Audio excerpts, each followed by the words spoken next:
So welcome to our workshop this morning that's going to focus on stewardship, funding, opportunities for counties and municipalities, and part two is going to focus on really how we're going to fix our parks. So I'm joined today by two different speakers. First we have Jay Watson, who is the co-executive director of the New Jersey Conservation Foundation.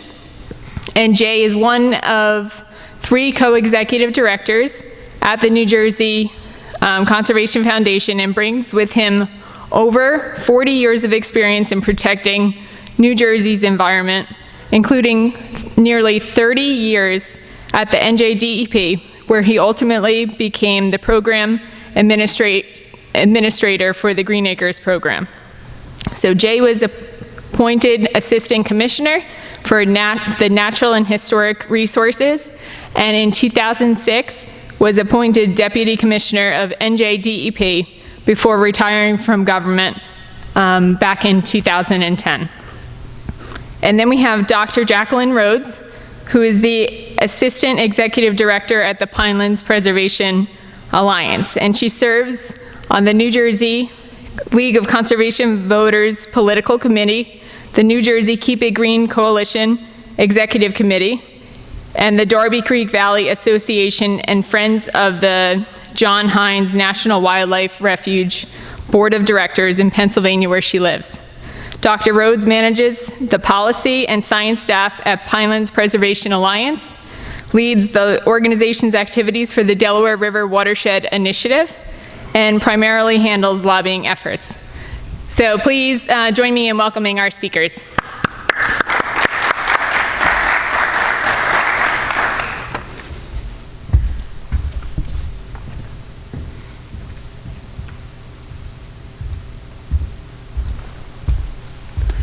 Thank you, and good morning. Those of you who were here earlier are probably going to hear a lot of the same thing over again, so I apologize for that. But thanks for coming. Just so that I know who's in the room, because I'm feeling like I'm going to be speaking to the choir a little bit here, and I worry about that. I don't want to just drone on when you guys already know this stuff. So, how many of you guys are with municipalities or counties, municipalities, nonprofits, other nonprofits? Okay, so everybody's with the nonprofit realm. Okay, good. So we'll focus on that. And how many of you guys purchase land and preserve land? Good. Okay. All right. So we'll keep it straightforward for sure, and jump right in. I wanted to just start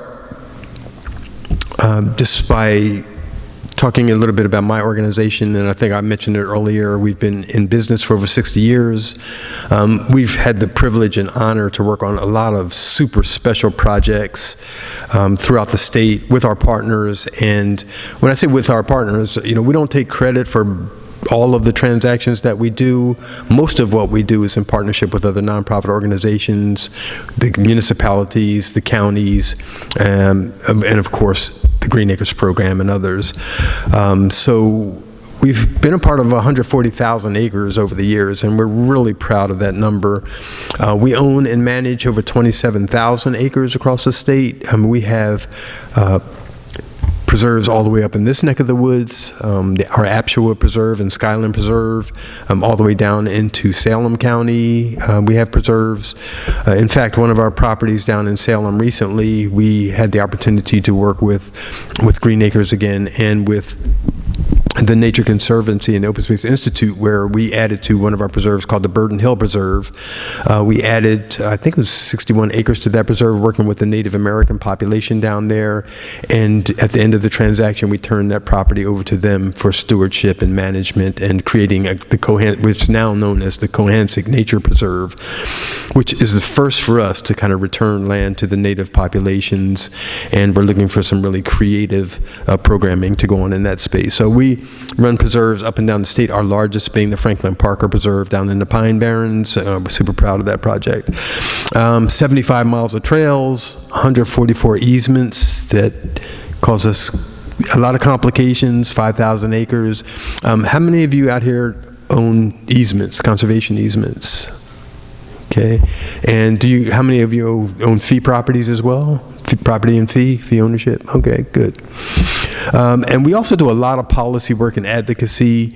We say that we led the effort to kill the Penny's pipeline that was kind of threatening our landscape for a long time. It was a real David and Goliath story for us to beat big oil. The nonprofit land conservancies came together and beat big oil to stop a fracked gas pipeline from coming through a lot of preserved land at the time. So we're very proud of that. But we do a lot of policy work around warehouse development, siting, solar siting, renewable energies.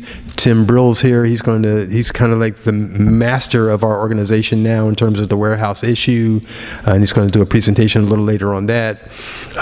We are looking at warehouses as our most recent sprawl, right? We used to worry about sprawl suburban developments and strip malls and things.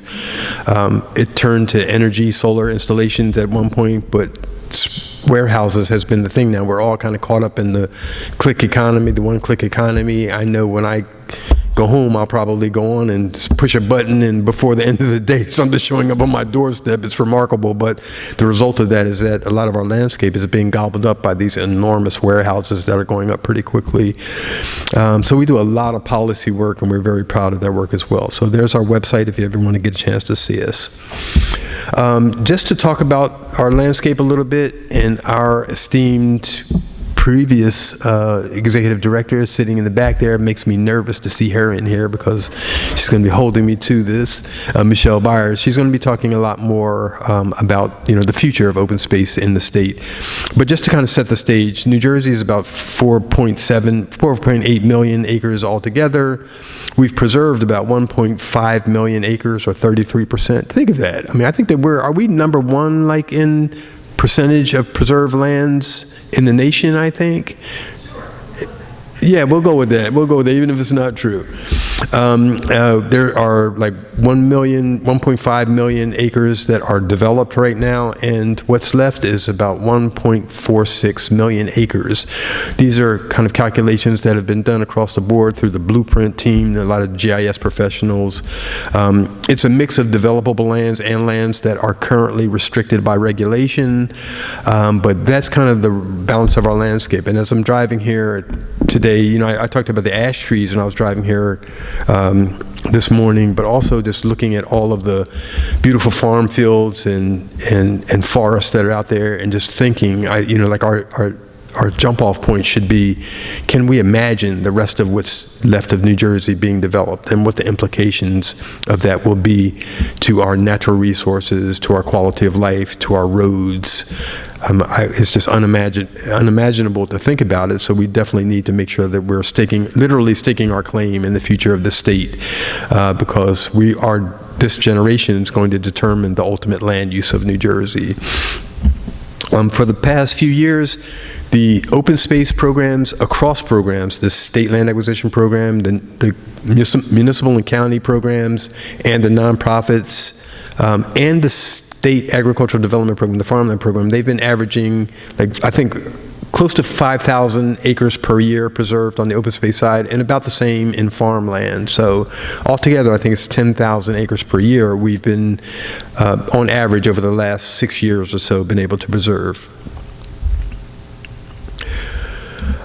So I wanted to jump into the funding sources. I'm sure you guys are already aware of most of them and have probably used them, but I mentioned earlier that it's pretty amazing that New Jersey has a stable source of funding. We've talked about it for many, many years, and since the 60s we've had individual ballot questions, I think 15 or so ballot questions that ask the public, do they support open space protection, and are they willing to put their money behind it, and every single ballot question was approved. But now we have this new Preserve New Jersey Act, which is a set-aside of the corporate business tax. And so that public question number 2 back in 2014 dedicated 6% of the annual corporate business tax to environmental purposes. And the phase 1 just phased out in 2018. The collection was from July 2015 to 2019 was 4%, but that ramped up to 6% of the CBT after 2019. So there's a lot of money in the system, as I mentioned earlier. And of the 6% that go to environmental programs, 78% of that funding goes to the Garden State Preservation Trust programs. I just wanted to talk a little bit about how that money is broken out, and Martha may correct me. Different administrations tend to maybe deviate a little bit from the actual distribution percentages, but generally the Act called for Green Acres getting 62% of that funding, of the 78%, which was split between the state acquisition program, the grants to counties and municipalities, and the nonprofit programs. The farmland preservation program in the Department of Agriculture gets 31%, and the New Jersey Historic Trust Fund gets 7%. And just over the last 20 years, $3.2 billion has been appropriated just from that source over that time. I mean, it's incredible, the investment that we're making in making sure that New Jersey is a place that we're all going to want to continue to live for many generations, and that our people, plants, and wildlife are healthy and can thrive in this state. The Green Acres program, and again, I'm a little nervous again because I have the director of the program in the staff with me. She's even got the Green Acres logo on her shirt, for crying out loud. So every time I can't make any mistakes over there now. But they give grants to counties, municipalities, and nonprofits in addition to their direct state program. They focus on park development, a lot of urban investment. Recently, I think the last round of funding, which was a very pleasant surprise to me, kind of removed the match requirement for, I guess, projects in urban aid communities or urban projects. Can you clarify that, Martha? Was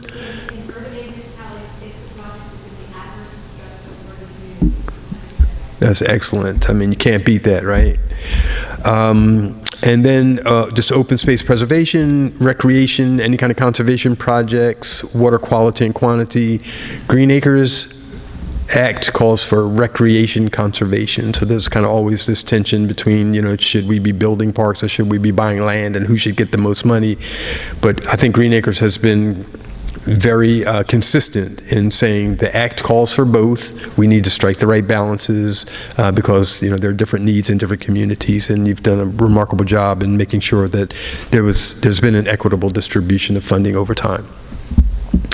So the grants are generally up to 50%. I think the last funding round, the grants were started off at around $100,000 to up to $1.5 million. Most of them required a match. You have an application round coming up in October. I guess you're going to make an announcement to solicit applications for the upcoming round, which is incredible. I mean, we're so happy because you're just coming off a round. You guys seem like you have the, things that are really kind of in sync now and making these opportunities more available to all of us. So we appreciate that. And then the Blue Acres program, which still comes out of the CBT, but it's really dedicated to flood damaged or flood-prone homes and land to be converted to open space. So they're buying out buildings and homes that are subject to recurrent flooding, demolishing those homes from the landscape and creating additional flood storage in those areas. And then the SADC, the State Agricultural Development Committee, runs the Farmland Preservation Program. We're again really fortunate to have them. So they do state direct purchases as well. They also do grants to counties and municipalities and nonprofits. And their focus is largely around soils. Their acquisition properties are largely around soils. You have to be working in agricultural development areas that are designated, and they like the larger acre projects. We're also, as I think Martha mentioned earlier, incredibly fortunate that there are all 21 counties and 233 of the municipalities are all collecting open space taxes, contributing $375 million annually for open space programs. So a lot of us are tapping into both the state funding to bring the state grants to the table, but also they require that a dollar for dollar match. It's often our greatest complication as nonprofits and municipalities to really find the match, and it makes it a lot easier for organizations like mine working in different communities throughout the state to work in those counties and municipalities that are collecting taxes and are making them available as matching projects. So that's another $375 million every year in New Jersey. And then I'm not going to really get into a lot of detail about the federal programs. Word is on the street that there's going to be a lot of money through the NRCS program from the Inflation Reduction Act. The farm bills kind of changed the, I'm just going to take this off for a second. The farm bills kind of changed the rules and the expectations of those funds over time. But we're hearing that there's a round coming up and that we should talk to our local NRCS offices to kind of get the details on how we get at that money. The Highlands Conservation Act has funding, obviously, and the Forest Legacy funding. All of these federal sources help us leverage the Green Acres funds and the other funds that we have available. And then there are the private foundations that we work with. We at New Jersey Conservation Foundation often work with our partners. Most of us in this work have to pull together partnerships to bring enough money to a transaction to get deals done. So organizations like the Nature Conservancy, Open Space Institute, the Pinelands Preservation Alliance has some sets of funding, and New Jersey Conservation Foundation. All of us have, I think, little pots of funding available through capital campaigns and other sources, donations of unrestricted assets that enable us to come to a deal with kind of private cash, foundation cash, to just make transactions happen. And I think it's really been very useful for us to have that. I'd like to really point at the recent project that we did down in Salem County at our Burton Hill Preserve, working with the Native American community. We were really struggling to try to find out how we get the match for that Green Acres grant that we were committing to the project, and the Nature Conservancy just stepped in and said, look, this project is too important for us to lose. We're going to step up and bring the match to this project, and that's what made it happen. So we're really fortunate that so many incredible nonprofit land conservancies and so many incredible dedicated professionals are working in New Jersey's landscape as we stake our final claims in this state. I'd like to talk about when we're putting together projects. I always tell our staff that there are different funding sources out there, and we should always seek the path of least resistance, right? Try to get to those programs that are most functional, most efficient. And the Green Acres funding is like generally the baseline for everything that we do. We seem to always be able to have Green Acres money available, but then it's just finding that match share that complicates our transactions and our ability to get jobs done. So we always try to figure out what's the simplest way to do it, especially when we're bringing multiple organizations to the table to try to get a deal done, which is often necessary just because none of us necessarily have enough money to get any one transaction done because of the value of land in New Jersey. But when we're looking at a project, we're fortunate that some of the lands that we really want to see protected are really logical for the state to buy direct. So we can, in those cases where we say our family will come to us and say, look, we want to preserve our land. So instead of us using our local grant money and trying to have to figure out where the match funding comes from, we'll first suggest that they go directly to the state when it makes sense. If it's contiguous to, or if it's an inholding in state lands, we'll provide a Green Acres application. We'll kind of serve as the contact between Green Acres and the landowner, tee it up, and then Green Acres will take those maps and that information and kind of circulate it to their managing agencies, Fish and Wildlife or Parks and Forestry or Natural Lands Management, to see whether they're interested. That to us is the easiest way for us to get preservation done, because we get to facilitate the transaction, we get to count that transaction as a project that we helped make happen, but the state goes in and buys it directly. They do the negotiations and the appraisals and all that, although they may ask us to step up and do some of the work that's necessary. Maybe they'll ask us to do some of the technical work, or maybe they'll ask us to step in and help out with demolition or something that kind of muddies the deal a little bit, but if we can kind of clean the deal up for them, it makes it easier for them to go in. But that's the most direct way for us to preserve land, is to just pass it off to the state when they're willing to go in and buy these lands that are logical as additions or important connections to lands they currently own. And same thing with the SADC. SADC has been doing a lot of direct purchases lately. We've been bringing projects to them and talking to them about about individual farms that we want to preserve, and they'll come out and take a look at those farms, and they have a big pot of money just to buy those lands directly. So it's easy for us to be able to just turn that project over to them or assign a contract to them, and they go in and just do the project directly. And again, that reduces the stress on us to try to come up with match funding. It's exceedingly difficult to bring in match money for agricultural projects, especially places like Salem, where all the farmland is, basically. It's really difficult to bring match money, and so when the state agrees to come in and pay for the entire thing, that's definitely the best thing for us to do. So the path of release, the second kind of level is that we work directly for open space projects, the Green Acres program. We'll have a grant either through the local program or through the nonprofit program, and then there are counties that are collecting taxes. Now, I have to say, some counties in New Jersey, even though all of them are collecting the taxes, are easier than others to work with. Some of them are kind of holding on to more of their money and not really letting it out. Some of them kind of dedicate all of their collections only to those projects that they want to kind of add on to their system of parks. But then there are some that really make it easy for you to match Green Acres money. When they see you have a good project, they see you have Green Acres money, they readily step up and try to make those transactions happen by giving you, but they're few and far between. Some of them are more complicated than others, for sure. And then nonprofit partners and foundations. So whenever you kind of add partners, you're complicating the transaction just by virtue of the contracts and everything that are necessary and the deeds that are required, which I'll talk about in a little bit. But it's kind of like a hierarchy of organizations that we want to try to work with to pull these transactions also. And same thing with the Farmland Preservation Program. The SADC, obviously, if they can go out and purchase it directly, that's the best way.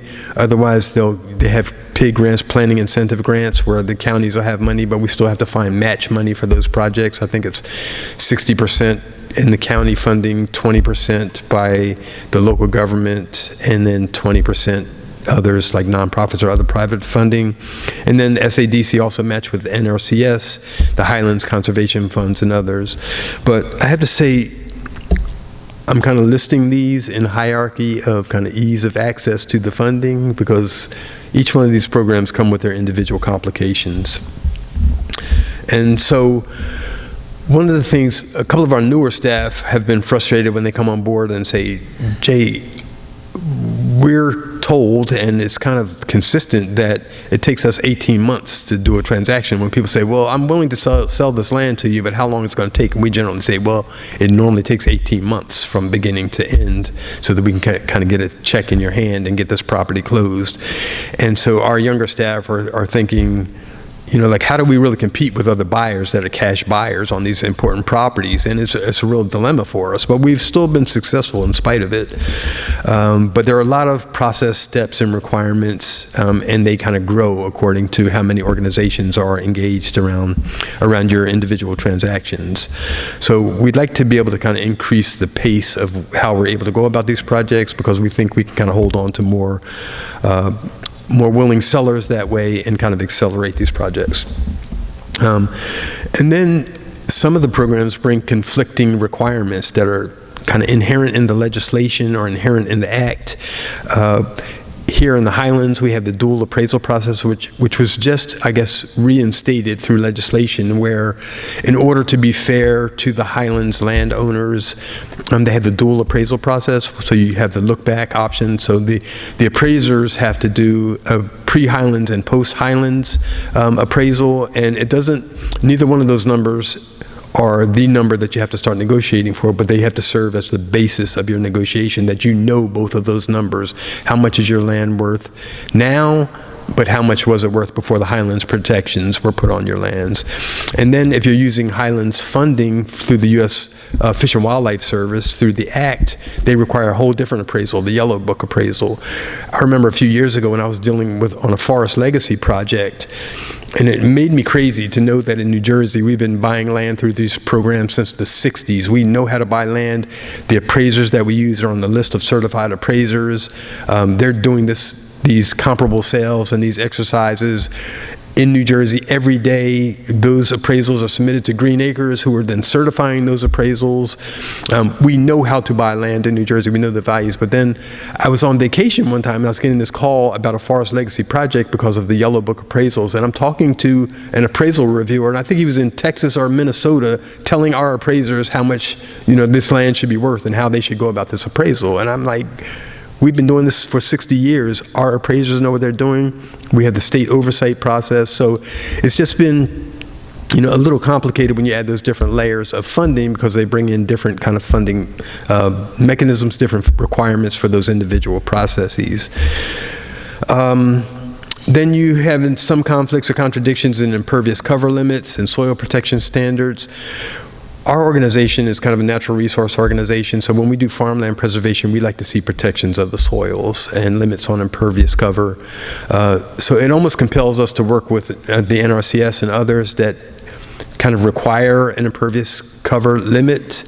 But then when the SADC, if we turn a project over to the SADC direct, I think that those natural resource protections are a lot more limited than what we would like to see on properties. So it almost like forces us to go to the more difficult funding source, because we know we're going to get the higher level of natural resource protection on those projects. So it's always a push and pull there. And then we have some of the funds that really confine us into smaller geographic regions that make it difficult for us to get willing sellers, because we are a willing seller program, an opportunistic based program to actually preserve land. We have the William Penn funding through the Open Space Institute that have these clusters in the Highlands, because they're trying to really concentrate their work in specific watersheds to have the most impact in those areas. But for organizations like ours, it really makes it complicated, because if you don't have any willing sellers in those areas, you can't really have success, and then we all kind of look bad because we can't get anything done. And I always have Dennis Davidson ringing in the back of my head from Green Acres in the old days. This is New Jersey, buy what's for sale wherever it is, because we're running out of time. So just those kind of restrictions. And then even in the farmland program, sometime a great farm will come up, but it's outside of the agricultural development area, or the county focus areas for agriculture, but it's a good farm, but still you have to go through a lot of different ruminations in order to try to get that farm qualified, if at all. And then the partners issue. Martha said she's going to sit in because she heard I'm going to criticize the Green Acres program, so she's going to monitor me. But one of the things that a lot of us rail about, we partner on projects all the time. We just did a multiple partnership on a project in Raritan and Reddington Township, where it's going to put us in a position to remove a dam and open up 10 miles of the Raritan River. But we first went to the DEP to ask them, because it was next to a wildlife management area, would you buy this directly? It opens up this incredible opportunity. You own lands all around it. At the time, for one reason or another, the state wasn't really open to pursuing it as a direct purchase. So we had to pull together a partnership. The partnership had 4 or 5 different entities involved, and Green Acres requires, when you're using Green Acres money, you have to take at least twice the amount of interest of the grant money that you're putting in, because their requirement is dollar for dollar match. So everybody in the transaction has to take interest and title to the amount that they kind of put in. And what that does is, it causes this additional complication, because now this whole secondary set of deeds have to be created. So we'll close on the deal with the property owner, everybody will bring the money to the table, everybody sends their individual checks in or wire transfers, we get to the table and close, and then after we close and it's in public ownership, then all of a sudden we have to do a secondary transaction where now everybody, all those other partners, have to end up transferring their interest over to the ultimate owner of the property and owner of the manager of the property. So I've talked to the program for a long time about that, but it seems like it's embedded in the act and there's no way around it because of the dollar for dollar match program that you cannot exceed 50%. Martha may chime in later and clarify that for me, or fix that, or tell me I'm completely wrong, but it's just one of those added complications. I say that only to say that we need to be seeking efficiencies. I've always thought that there needs to be some hierarchy. There needs to be an open space czar, so that at the end of the day, we're all looking at the end result, which is to preserve the land. And And you know, to have all these different requirements in deed requirements and easement language, you know, another one of those issues was the language between the Highlands and the state SADC, that they can't agree to template language in the actual deeds. But if there was some system where they said, okay, the highest entity are the ones who prevail here, and everybody has to kind of fall in line with that higher entity. And at the end of the day, the project is preserved. You might not have get exactly what you want according to your policies or regulations, but the property is preserved, and all these ruminations and complications have been eliminated because we went to this system of hierarchy, or the czar said, use that document and not the other. So that's kind of a strange way for me to say it, but I don't know how to get around it other than if we continue to talk about accelerating the pace of preservation in New Jersey, or being aggressive in preservation, one of the things we have to do is gain efficiencies in the processes. If we don't do that, we're all going to be stumbling around, losing deals because it's too hard for us to get to them. Like I said, we always try to get to the path of least resistance wherever we can. But all that said, we've been super successful. As you can see, 30% of New Jersey is preserved. The programs are incredibly successful. All the nonprofits, all you guys out there, and you know, all the professionals that are working in this field, it's just astounding that so many of us are focused on this issue and so good at it in New Jersey. We're really fortunate to have so many incredible people like you all working in this space.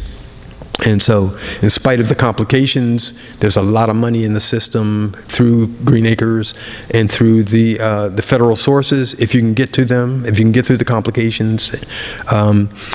But we've been super successful, and the burden of our success is then somebody has to take care of it. We've got to be good managers. I said earlier that our stewards are they're feeling the weight of the world, you know, the weight of the land on them. They can't really do all the things they want to do to be good stewards and be recognized that they're doing good in the landscape because they have so much land.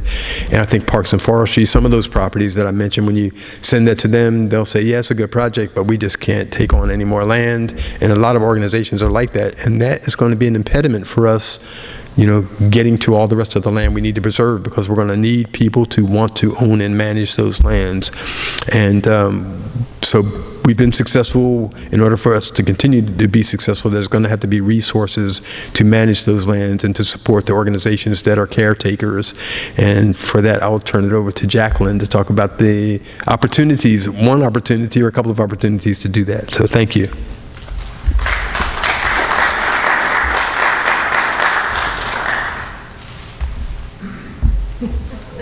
I wasn't sure if he was going to come around first. So let's see. Oh, still good morning, everyone. As noted earlier, my name is Jaclyn Rhoads. I'm the Assistant Executive Director of Pinelands Preservation Alliance. And you might all be wondering, well, what is Pinelands Preservation Alliance doing about parks? Considering we're not really considered to be a land conservation group. And as you see noted here, we consider ourselves and started out as a watchdog organization for the Pinelands National Reserve. I would hope everyone's been to the Pinelands. I won't ask you, but you know, you could always go back afterwards. To come down and visit us. Representing about 20% of the state in South Jersey and covering 7 counties. The Pinelands National Reserve encompasses, you know, give or take about 53, 55 municipalities, some with like a really small portion in those boundaries. So a lot of our work focuses on obviously everything related to what governs the Pinelands. And we have a regional planning agency like up here in the Highlands. We have the Pinelands Commission. And we get involved, though, in a lot of statewide initiatives. We obviously have a lot of open space in South Jersey, farmland, preserved forest areas, state parks and forests, wildlife management areas. And that is obviously critical to the preservation of that Pine Barrens ecosystem. So when I first started at Pinelands Preservation Alliance almost 20 years ago now. I still feel like the youngster, though, in comparison to Jay, who is like, oh my goodness, this like hero at DP. And how we got involved in this whole initiative with Fix Our Parks is because of the significant impacts we were seeing, negative impacts to the open spaces in the Pinelands, predominantly illegal dumping and illegal off-road vehicle activity. So when I first started at PPA, again, you know, somewhat fresh out of college, received my PhD, you know, didn't remember a thing about my environmental policy courses. You know, they send you out to Trenton, you know, go help lobby on different initiatives, you know, some of which was open space funding at the time. I think at the beginning it was creating like the Highlands. So it was all cool, all exciting, learned a lot in that short period of time. Well, this important issue about addressing illegal activity of off-road vehicles was like, all right, what are we going to do about this? And a part of that was trying to get a new state law at the time that would increase, you know, fines and penalties for that. Well, part of that work was harassing DEP, you know, about like, what are you going to do about this? This is such a big problem. So I knew Jay was actually going to Pinelands Municipal Council meeting. Again, this was ages ago. In his role at DEP, I think Flynn was there, and I don't know who else, maybe one other person. So I had Carlton, our executive director, contact them, say, you know, can we chat before the municipal council meeting, maybe meet up at like a local bar and restaurant there in the Pinelands. So, you know, it's like these corner places, but, you know, really it's like down a dirt road. So he contacts them. They're like, yeah, sure, we will meet. So he did like a bait and switch, because I met with them instead of him, and pulled along Fred Akers from the Great Egg Harbor Watershed Association. I don't know if he remembers, it was like a bait and switch. But in any case, I figured, well, let Carlton email him about meeting, and we'll do this. And, you know, we met and chatted, and, you know, they were great, and I was all nervous thinking, like, what am I going to say to these people, you know, that are higher ups in DP? But we had a plan, and it's a long plan, and it took us a long time to have some success on some of these issues, some of which, you know, include that illegal activity, but also recognizing that our state parks and forests in particular, of course there are issues at the county and local level as well, but in particular at the state level, that we needed to address in a way that was much broader than just having increased fines and penalties for off-road vehicles and having increased enforcement. Like, those are key. Those would definitely help. The same as it would help with illegal dumping. But as we had found in commissioning a report by a consultant, is that we have done a fantastic job in preserving all these spaces, but we are falling behind significantly in maintaining them. And it's a lot of work, as Jay said, even for their own properties. I mean, it's a lot of work. We get that. And so about a little over a year ago, PPA said, you know, what if we work together on this bigger initiative? So we decided to pull together groups, key groups, New York, New Jersey Trail Conference, NJCF, and of course the Highlands Coalition on this initiative, calling it Fix Our Parks. We've had many partners that have since been added to the group for this campaign. And what was key as part of that report that we had commissioned, and this may be a little bit small, but you know, we wanted to collect the information to know what we were seeing actually translated to something that needed to be fixed. You know, you will run into the occasional roof, you know, that fell in on a pavilion, bathrooms that needed to be, you know, fixed up, that maybe were closed off.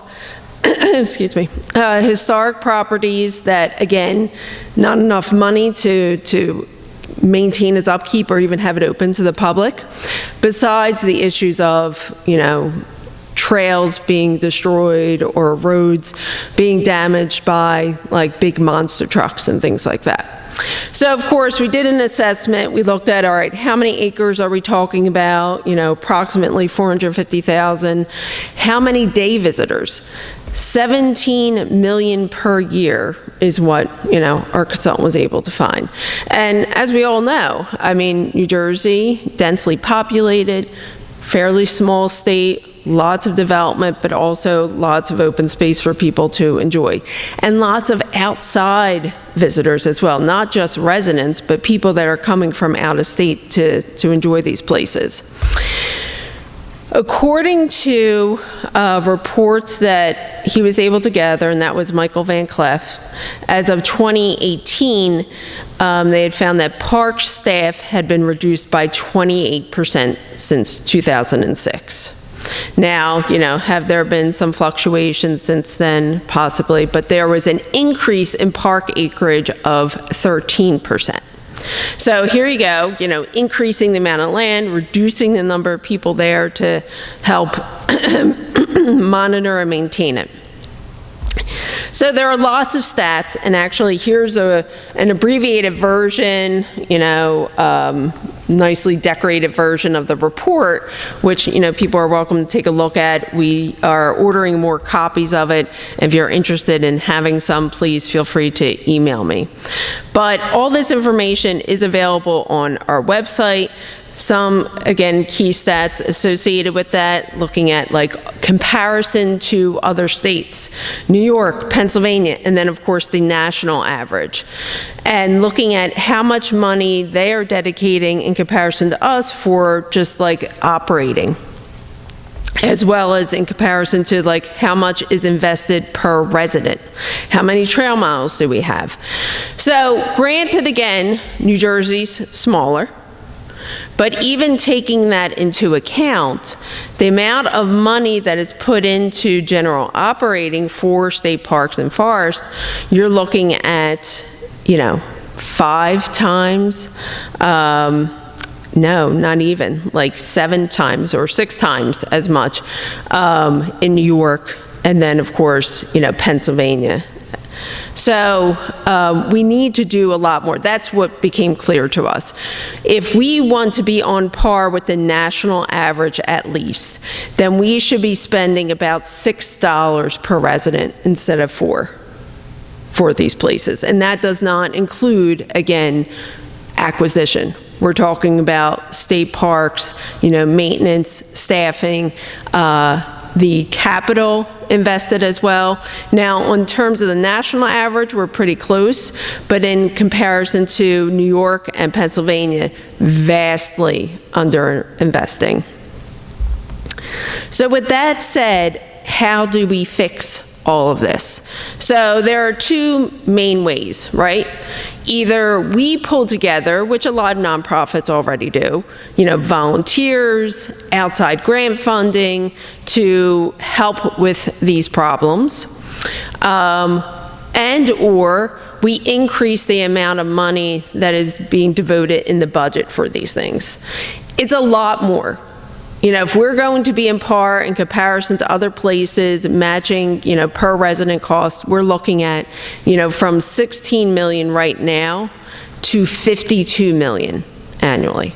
And that, again, is a huge bump up in just 1 year, but it's something that we'd like to see, you know, over time, and at least having that focus to get to that point.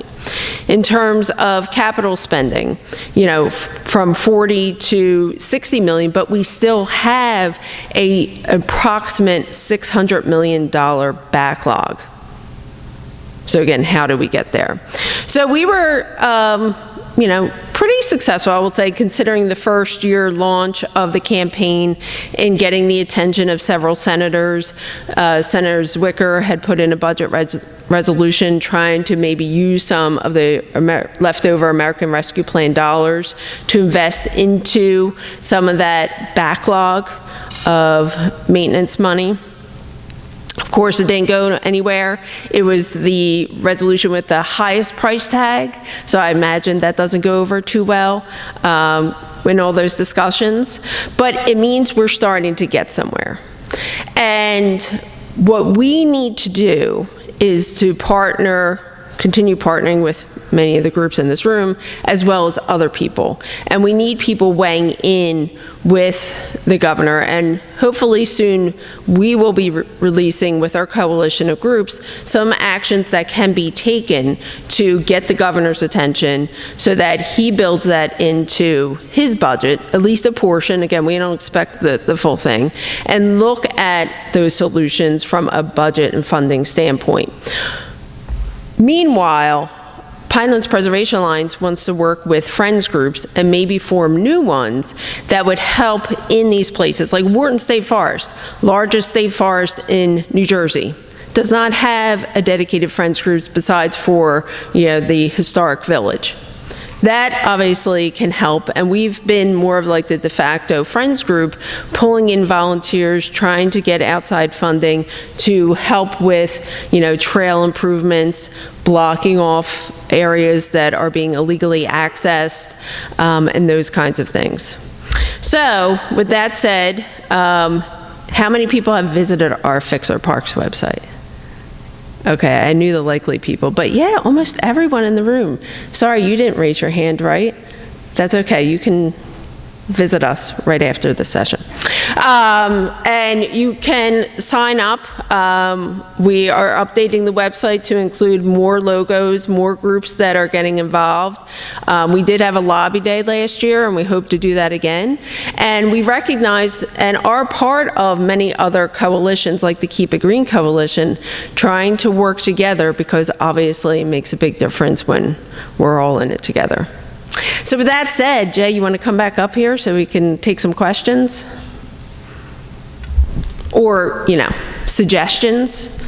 Considering I know most of you and you understand these issues, happy to brainstorm a little bit about what do we need to do next? Or you may have questions for Jay.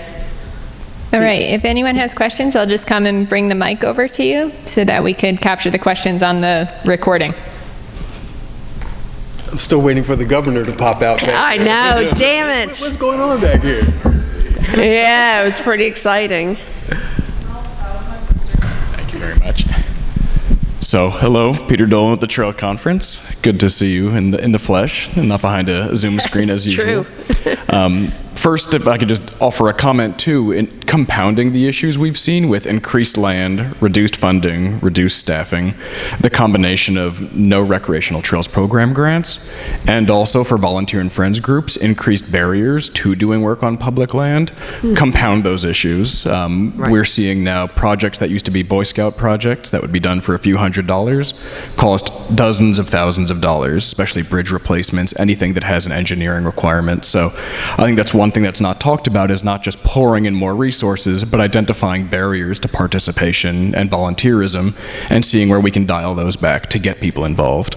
And then my question for Jay, leading up to this event, I'm preparing for my afternoon presentation, which is on accessibility, and I saw the ADA acronym pop up twice in your presentation, and I think we're at an exciting point where accessibility is being discussed more and more, but the nuance of those discussions, frankly, they're very primitive. They often operate in a binary yes or no idea of what accessibility means, rather than stripping away barriers to allow more participation. So my question is, as you look at ADA considerations and accessibility as a factor in land conservation and acquisition, how have you engaged with those accessibility considerations, and do you think they're working as intended? Sorry, that was a lot. No, thanks for the question. I just want to clarify that ADA that showed up on my slides were agricultural development areas. Oh boy, well. However, that's okay. However, we are fortunate. We just partnered with Pinelands Preservation Alliance on a grant that we just got from the Department of Human Services or Community Affairs. One of the state departments. Sean would know. He's in the background. Oh, Sean. Human Services. Oh. Yeah, so there are grant funds available now for us to kind of assess how we're doing in our landscape. I mean, we really need to do a better job of making all of our lands available to everyone to the extent that we can and are practicable.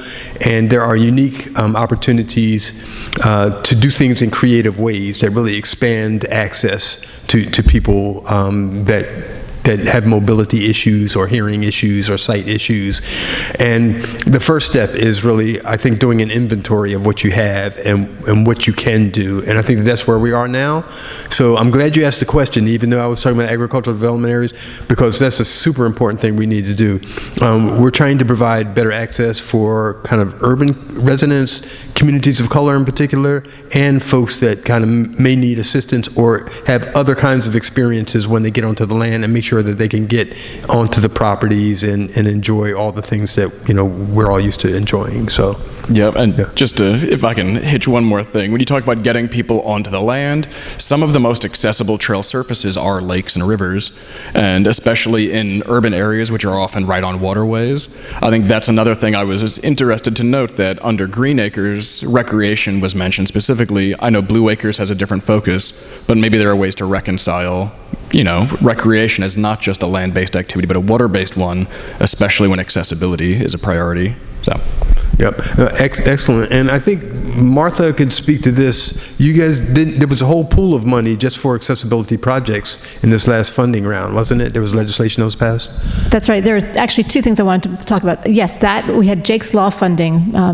After the law was passed a couple years ago to create inclusive playgrounds, the law directed Department of Community Affairs to come up with rules and regs to say what was an inclusive playground. And once they established that, we created a funding round last year that was not competitive. It was just to counties, if you want to build an inclusive playground, we'll give you $750,000 or $1 million, no match requirement to build these as an incentive. So we're going to be doing more and more of that.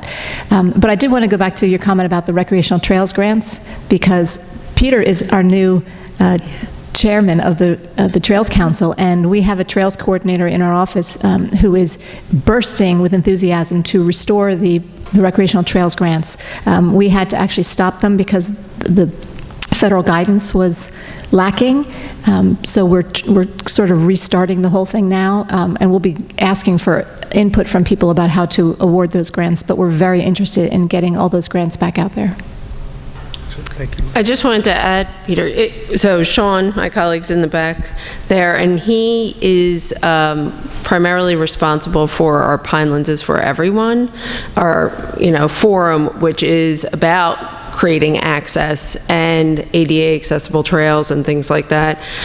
We've had a couple of forums, so I would just, maybe you two can hook up afterwards because he has lots of details. One, and Sean and I took a hike recently together at the Great Swamp. Oh, good. Perfect. I really want to thank you for bringing that up, though, because I don't think it's something that we have paid enough attention to as land managers.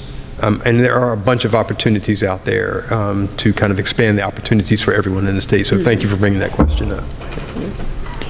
How much do corporations that are established in New Jersey contribute in any tax toward open space preservation?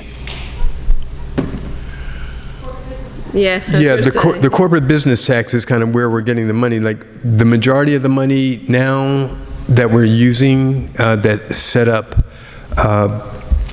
a sustainable source of revenue for our open space projects is coming from the corporate business tax directly. 6% of the corporate business tax is going directly into environmental projects, and 72% of that is coming to the Green Acres program. So they are contributing that way. If there are any that are contributing directly to projects, they're few and far between. I think fortunately some of them have at least been trying to do some sustainability and greening projects on their own campuses, reducing the amount of mowing that they're doing, creating pollinator meadow habitats, and making those kind of transformative projects in their own landscapes. But Not many of them are providing direct cash to deals. In Mercer County, I know the Bristol-Myers Squibb and Educational Testing Service contributed to like the trail building, the Lawrence Hopewell Trail. A little plug, the Full Moon Bike Ride on the Lawrence Hopewell Trail is this evening. If you want to have an incredible experience in Mercer Meadows, starting at 7:30 at Rosedale Lake. But those corporations did contribute directly to that, but it was largely because a lot of their workforce lived in the community, and they wanted them to have alternate modes of transportation as opposed to having to drive into the campuses. So the Lawrence Hopewell Trail actually connects their campuses and the neighborhoods that they live in.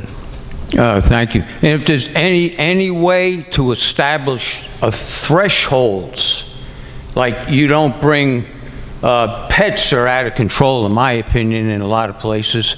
You know, the dog toss with the waste, and people will bring their convenient products, and then you find them on the trails and everything.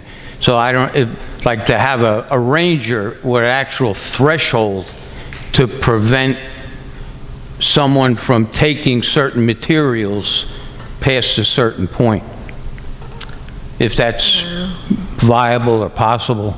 Oh, right. Well, I mean, it really comes down to if people are getting through bringing monster trucks and off-road vehicles in on the back of, you know, like towing them in on trailers, we're going to have even a harder time monitoring people, like you were saying.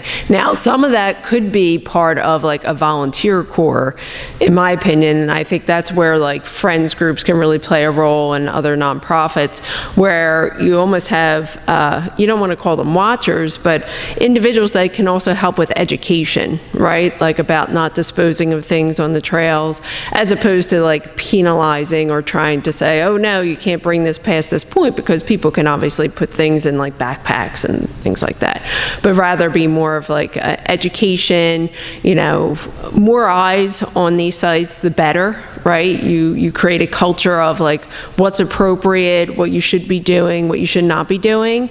That could be a way.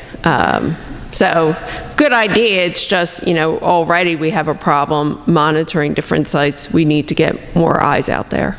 And the last question, is it true that the Newark police are going to create a station in the Newark watershed to address the ATV situation up there? They supposedly, this is what I heard, they're going to actually confiscate. But part of the problem too is a lot of policemen are the ATV drivers. Right. There are definitely a number of municipalities out there that have ordinances that allow for confiscation, especially for multiple offenses, but they have passed ordinances for, if we catch you, like that's it, we'll take your vehicle. It's good to have that in writing and on the books. Obviously, it can be hard to practice because they don't want to have a situation of like chasing vehicles. But if they could catch them at a point where they're stopped or potentially going into an area that they're not supposed to be, then, you know, that can work. So that would be good if they are. That's the first I'm hearing of it. But there are definitely other places that have done that. And just to add to that, I just want to make sure that everyone recognizes too that the off-road vehicle problem is not just a rural, you know, forest problem. In the cities, we're seeing the same thing with groups of young riders just unlicensed riding recklessly through neighborhoods, and it's a real problem because, again, you know, having the laws on the books is one thing. Catching people and enforcing them is totally, you know, a whole nother thing, and kind of the dangers associated with that, because those things are made to get away, right? Hi, I'm Alan Hunt, Director of Policy and Grants, the Musconetcong Watershed Association. Municipalities and counties are very often our partners, and we have farmers that are members, so we hear about a range of issues on the ground that haven't come up in the discussion yet today in the panel or today. And a lot of it has to do with you know, economic development and anxiety around kind of the future around this part of the state.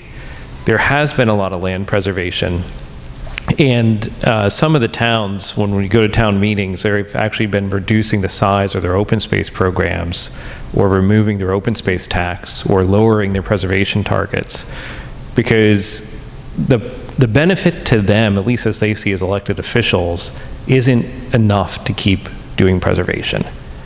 And that's because you'll hear things like the payment in lieu of taxes program that's it's meant to make up the property tax loss for land being acquired.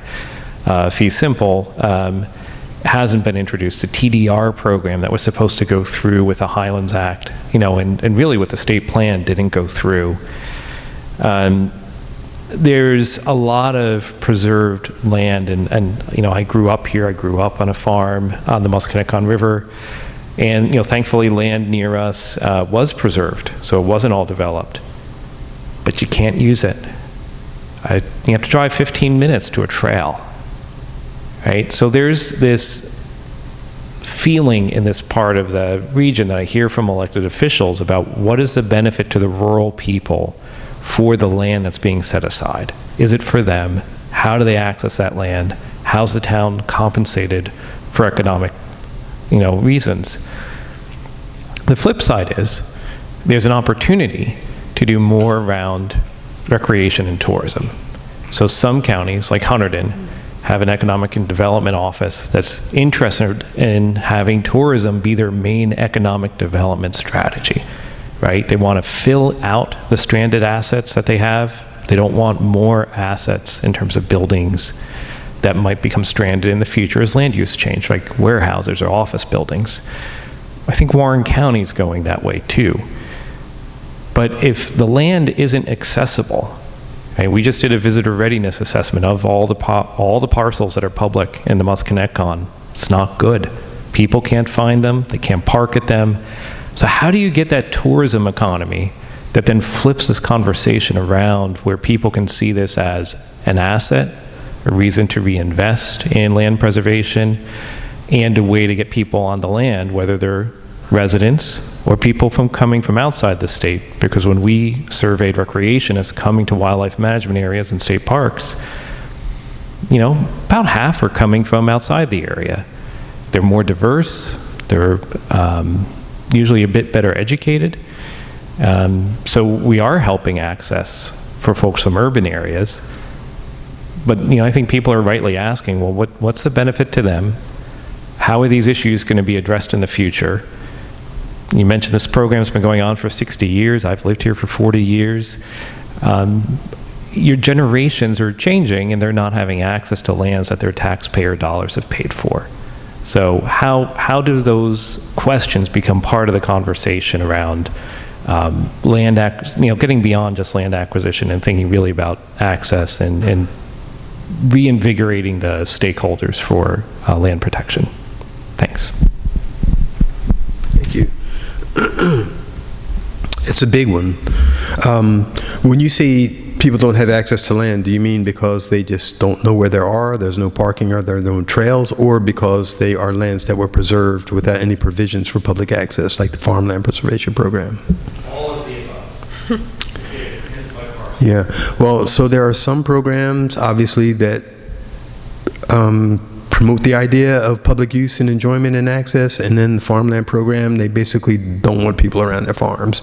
And there was a lot of tension at times between partnership projects between the open space programs and the farmland programs to run trails alongside or through, a piece of protected farmland, because the farmers were of a different mindset. They wanted to protect the agricultural interests, the farm. They didn't want really people coming onto the property or even adjacent to the properties.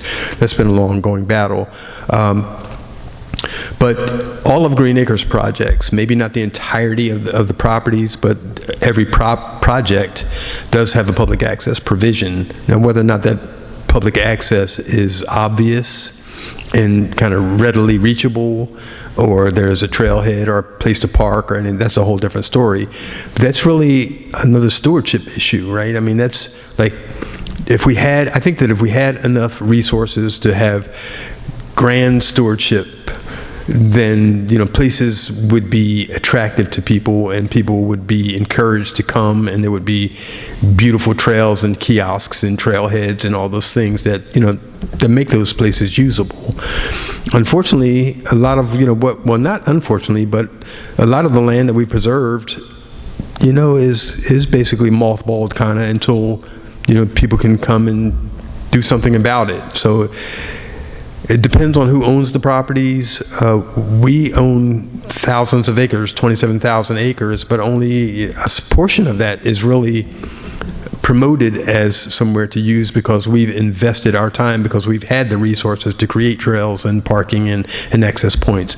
But there are other properties that are out there that have been preserved with the public funding that are just preserved for their ecosystem values, right? They are still providing a value to the community, even though you don't necessarily use them or hike on them or camp on them, but they're still providing ecosystem values by, stormwater retention and all those other things that we need, but aren't necessarily obvious to everyone.